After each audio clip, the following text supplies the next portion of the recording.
நம்ம பொதுவாகவே கோவிலுக்கு போனாலும் சரி, வீட்டில் சாமி கும்பிட்டாலும் சரி, இறைவனை வழிபட்டதுமே திருநீர் அணியிறது வழக்கம்.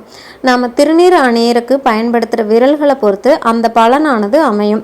சில விரல்களால் திருநீரை அணியும் போது நன்மைகளும், சில விரல்களால் திருநீரை அணியும் போது தீமைகளும் ஏற்படுது. அர்ச்சகர் நமக்கு திருநீரை கொடுக்கும்போது எந்த விரலால் எடுத்து நெற்றியில் இடணும் அப்படிங்கிறது பெரும்பாலானவங்களுக்கு தெரியறதில்ல. எல்லாருமே ஆட்காட்டி விரல் தான் காமனாக யூஸ் பண்ணுறோம். ஆனால் ஆட்காட்டி விரல்னால திருநீர் எடுத்து அணிஞ்சோன்னு சொன்னால் பொருள் நாசம் ஏற்படும். நடுவிரலை யூஸ் பண்ணி திருநீர் இட்டோம்னா நிம்மதியின்மை ஏற்படும். கட்டை விரல் யூஸ் பண்ணி விபூதியை தொட்டு அணிஞ்சோன்னா தீராத வியாதிகள் ஏற்படும். சுண்டு விரலால் திருநீர் அணிஞ்சோன்னா கிரக தோஷம் உண்டாகும்.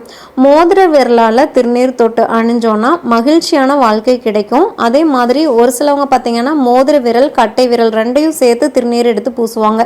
அந்த மாதிரி செய்கிறது பார்த்தீங்கன்னா உலகமே வசப்படும். எடுக்க முயற்சி வெற்றி தரும்னு சொல்கிறாங்க. மேலும் தகவல்களுக்கு சேனலை சப்ஸ்கிரைப் பண்ணுங்கள். தேங்க்யூ.